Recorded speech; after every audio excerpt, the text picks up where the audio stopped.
নমস্কার বন্ধুরা, কেমন আছেন? আশা করি সবাই খুব ভালো আছেন। আমিও খুব ভালো আছি। ভালো আছি বলতে সকালবেলায় আমার সমস্ত কার্য হয়ে গেছে। ওর পাপা ডিউটি চলে গেছে, ব্রেকফাস্ট হয়ে গেছে। আমি শুধু দুটো পাউরুটি আর ব্রেড দিয়ে খেয়েছি, চা দিয়ে। আর রিতম আজকে যাচ্ছে তাই ভাবে জ্বালাচ্ছে।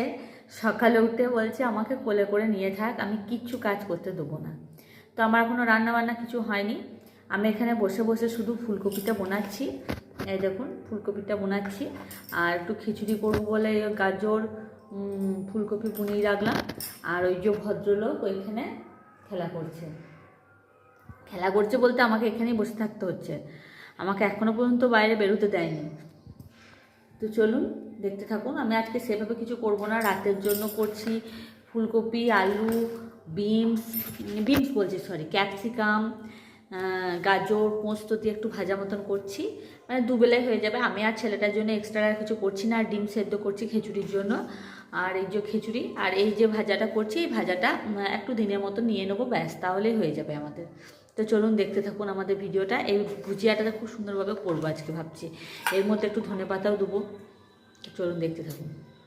প্রথমে কড়াইয়ে অনেকটাই তেল দিলাম, একটু বেশি করে তেল দিয়ে ফুলকপিগুলোকে দিয়ে ভাজতে বসাই, তারপরে আলুগুলো ভাজবো।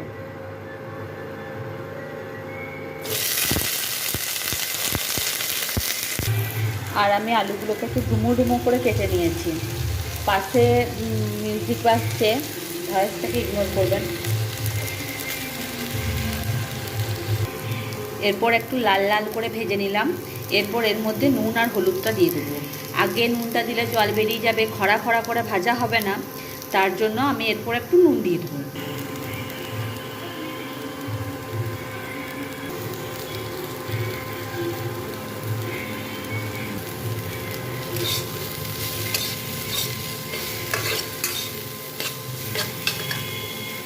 এরপর এর মধ্যে ধনেপাতার ডাঁটিগুলো ছিল, ওইগুলো দিয়ে দেবো।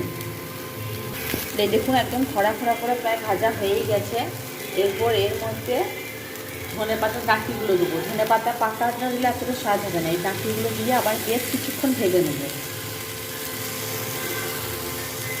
আবার কড়াইয়ে বেশ খানিকটা তেল দিয়ে নিলাম। যেহেতু রিতম খায় না, তার জন্য লাস্টে পেঁয়াজ আর লঙ্কা দিয়ে একটু ভেজে নেবো। তারপর এর মধ্যে আমি ওই পেঁয়াজগুলো দিলাম, বেশ কিছুটা পেঁয়াজ দিলাম।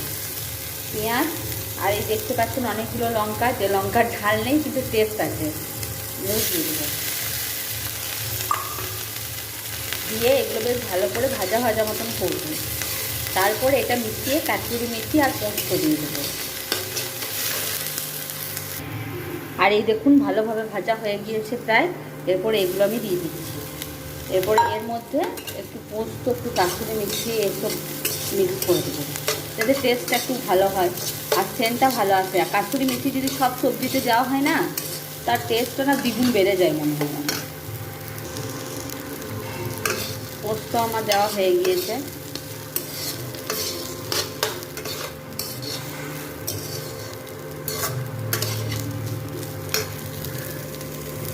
খিচুড়ি করার সাথে সাথে খাবো বলে বসে আছে এই যে ভদ্রলোক। খিচুড়ি খেতে খুব ভালোবাসো না? হ্যাঁ। আর তুমি কি করেছো শোনা? এগুলো কি রান্না করেছো? ও বেশ, ঠিক আছে, এবার খিচুড়িটা খেয়ে নাও। এই দেখুন, ও খিচুড়ি খেতে খুবই ভালোবাসে না। Good boy. ভুজিয়াটা